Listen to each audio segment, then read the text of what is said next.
Hello అండి, welcome back to our channel. హే రోజు స్టోరీ అందాల రాక్షసి సీజన్ 2 ఎపిసోడ్ 95. ఇక స్టోరీ ఏంటో చూద్దామా? పదండి వెళ్దాం. నీతో నాకు ఎలాంటి మెమరీస్ లేవు బావా. అట్లీస్ట్ ఒక్క సెల్ఫీ కూడా లేదు. కనీసం ఇప్పుడైనా ఒక పిక్ తీసుకుంటాను అంటూ తన మొబైల్ తీసుకుని ఆయుష్ బెడ్ పక్కనే కింద కూర్చొని ఆయుష్కి తనకి కలిపి సెల్ఫీ తీసుకోబోతుంది ప్రణవి. సరిగ్గా తను కెమెరా క్లిక్ అనిపించే టైంకి సడన్గా కళ్ళు తెరుస్తాడు ఆయుష్. అది చూసిన ప్రణవి గుండె ఒక్కసారిగా ఆగిపోతుంది. కంగారుగా మొబైల్ వెనక్కి పెట్టి పైకి లేచి నిల్చుకుని ఆయుష్ వైపు టెన్షన్గా చూస్తూ నిల్చుకుంటుంది. ప్రణవి వైపు కోపంగా చూస్తూ ఉన్న ఆయుష్, ఇక్కడేం చేస్తున్నావు? అండ్ ఆ మొబైల్ ఏంటి? వితౌట్ మై పర్మిషన్ నా రూమ్లోకి రావద్దు అని చెప్పానా లేదా? అసలు ఎందుకు వచ్చావు? బావా, నేను నిన్ను చూడ్డానికే వచ్చాను. ప్లీజ్ కోపడుకు, నేను ఇప్పుడే వెళ్ళిపోతాను అని ఆ రూమ్ నుండి బయటకు వెళ్ళబోతున్న ప్రణవిను ఆగు అంటూ గట్టిగా అరుస్తాడు ఆయుష్. బయటకు వెళ్తూ ఉన్న ప్రణవి ఆయుష్ అరుపుకి అక్కడే ఆగి వెనక్కి తిరిగి ఆయుష్ వైపు చూస్తుంది. నా రూమ్లోకి వచ్చి ఏం చేశావు? ఇంకా ఏం ప్లాన్ చేయాలని, ఎవరి లైఫ్ స్పాయిల్ చేయాలని, ఎవరి లైఫ్ రిస్క్లో పెట్టాలని చూస్తున్నావు నువ్వు? బావా, నేనెందుకు అలా చేస్తాను? అప్పుడు ప్రణవి కాదు బావా, నేను చాలా మారిపోయాను. మీరందరూ దూరం అయ్యాక నాకు మీ విలువ తెలిసింది. కావాలంటే నువ్వు చెప్పు, ఇప్పుడే విక్రమ్ను మ్యారేజ్ చేసుకుంటాను. షటప్! నిన్ను నమ్మడమా? పాముకి ఎంత పాలు పోసి పెంచినా అది విషం కక్కుతుంది అన్నది ఎంత నిజమో, నిన్ను నమ్మితే మా మీద కూడా నువ్వు అంతే విషం చిమ్ముతావు. అసలు ఇదంతా కాదు. నువ్వు నా రూమ్కి వచ్చి ఏం చేశావో అది చెప్పు. అయ్యో బావా, నన్ను నమ్ము, నేను నిజంగా ఏమీ చెయ్యలేదు. ఆయుష్ ప్రణవి వైపు సూటిగా చూస్తూ నీష్, అభి, మామ్ అంటూ గట్టి గట్టిగా పిలుస్తూ ఉంటాడు. బావా, ఇప్పుడు ఎందుకు అత్తయ్య, నీష్ అండ్ అభిలను పిలుస్తున్నావు? నేను నీ పర్మిషన్ లేకుండా నీ రూమ్కి ఇంకెప్పుడు రాను బావా. ప్లీజ్ బావా, ఎక్స్క్యూజ్ చేయి. Just shut up!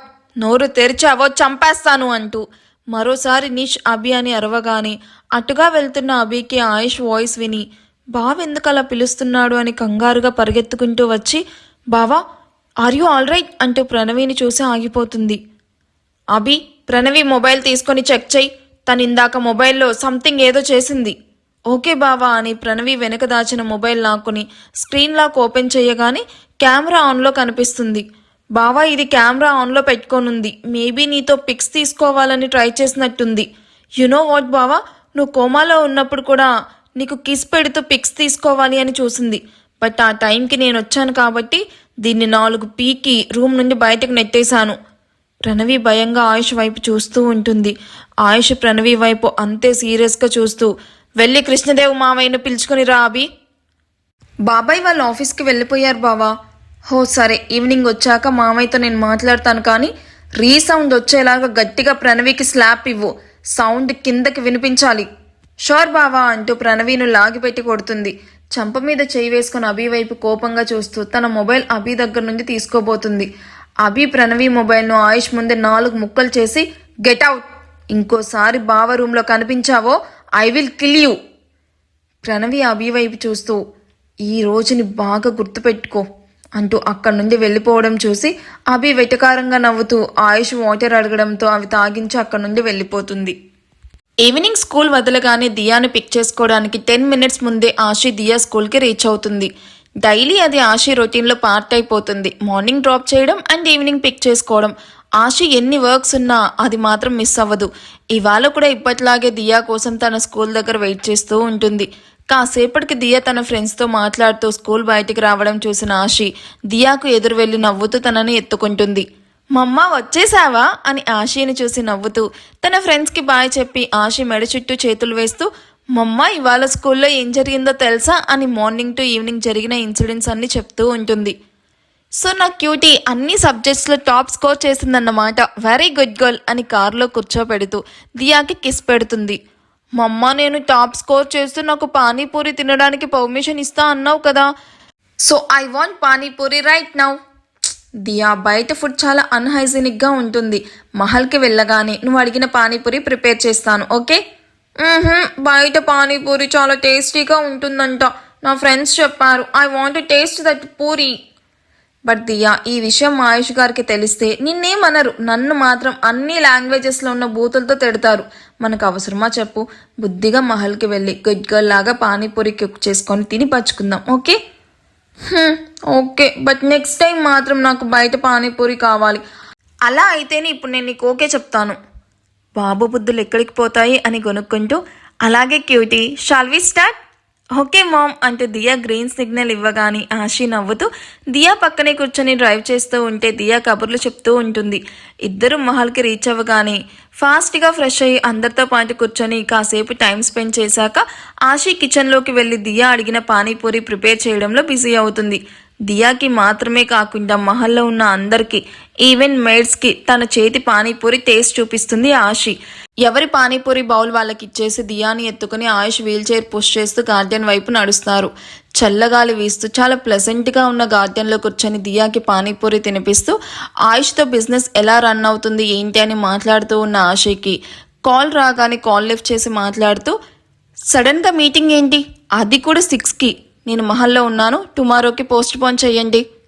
అవతల వైపు తన పిఏ చెప్పింది విని హుఫ్, ఓకే 10 మినిట్స్లో స్టార్ట్ అవుతాను, లొకేషన్ షేర్ చేయండి అంటూ ఆయుష్ వైపు చూస్తుంది. దియాను నేను చూసుకుంటాను, you just take care. Thank you Ayush garu అంటూ దియాని ఆయుష్ ఒడిలో కూర్చోబెడుతూ పైకి లేచి వెళ్తూ ఆగి వెనక్కి తిరిగి ఆయుష్ను చూసి వెనక్కి వచ్చి ఆయుష్ను హక్ చేసుకుంటూ ఐ లవ్ యూ ఆయుష్ గారు అని చెప్పి ఆగకుండా వెళ్తున్న ఆశని చూసి ఆయుష్ చిన్నగా నవ్వి దియా చెప్పే ముద్దు ముద్దు మాటలు వింటూ ఉంటాడు. ఆషి ఫాస్ట్గా ఫ్రెష్ అయ్యి రాగినేకి విషయం చెప్పి మీటింగ్ జరిగే ప్లేస్కి స్టార్ట్ అవుతుంది. అప్పటికే మోహిత్, విక్రమ్, నిషాన్ ఇంకా మహల్కి రాకపోయేసరికి వాళ్ళకి టెక్స్ట్ చేసి మీటింగ్ జరుగుతున్న ప్లేస్లో కారు ఆగగానే హుందాగా నడుస్తూ లోపలికి వెళ్తుంది మన ఆషి. బావా డిన్నర్ టైం అవుతుంది. తన గుండెల మీద నిద్రపోతున్న దియాను మోహిత్కి ఇస్తూ, డిన్నర్ టైం అవుతున్న ఆషి ఇంకా ఇంటికి రాలేదేంటి మోహిత్, కాల్ చేయి తనకు ఒకసారి. ఆల్రెడీ చేశాను బావా, రావడానికి టైం అవుతుందని చెప్పింది, నువ్వు రా బావా. నువ్వు టైం టు టైం ఫుడ్ తీసుకోవాలి, అప్పుడే హెల్తీగా ఉంటావు. నేను ఆషి వచ్చాక తింటాను మోహిత్, మీరు వెళ్ళి తినండి. ఆషికి కావాలంటే నేను కంపెనీ ఇస్తాను బావా. చెప్పింది చెయ్యి మోహిత్. ఆయుష్ సీరియస్ లుక్స్కి ఏమీ మాట్లాడలేక దియాని ఎత్తుకొని లోపలికి వెళ్ళిపోతాడు. నన్ను హాల్లోకి తీసుకుని వెళ్ళు మోహిత్. ఓకే బావా అంటూ ఒక చేత్తో ఆయుష్ చైర్ను పుష్ చేస్తూ లోపలికి తీసుకుని వెళ్ళి అందరితో పాటు డిన్నర్ ఫినిష్ చేసి ఆయుష్ పక్కనే కూర్చొని ఆషి కోసం వెయిట్ చేస్తూ ఉంటాడు మోహిత్. నైట్ 9 తర్వాత మహల్లోకి వస్తున్న ఆషిని చూసి మోహిత్ పైకి లేచి ఏంట్రా ఇంత లేట్ అయింది అంటూ ఆషి వైపు చూస్తాడు. సారీ అన్నయ్య, మీటింగ్లో బాగా లేట్ అయిపోయింది. అందరూ డిన్నర్ చేశారా అంటూ ఆయుష్ ముందు సోఫాలో కూర్చుంటూ మీటింగ్ సక్సెస్ ఆయుష్ గారు అంటూ నవ్వుతూ మాట్లాడుతూ టాబ్లెట్స్ వేసుకున్నారా అని ఆయుష్ వైపు చూస్తుంది. ఆయుష్ కూడా రెప్ప వేయకుండా ఆషి వైపు అలా చూస్తూ ఉంటాడు. ఆయుష్ ఎందుకలా ఆషి వైపు చూస్తున్నాడు? ఆషి ఎందుకు మీటింగ్ నుండి అంత లేట్గా వచ్చింది? మీకేమనిపిస్తుందో కామెంట్ చేయండి. నాకెందుకో కొంచెం డిఫరెంట్ ఫీలింగ్ వస్తుంది. మీకు కూడా అలా అనిపిస్తుందా? సో ఈ ఎపిసోడ్ ఎలా అనిపించిందో కామెంట్ చేయండి. వీడియో నచ్చితే ప్లీజ్ లైక్ చేసి హైప్ ఇవ్వండి. Thank you for watching. Bye.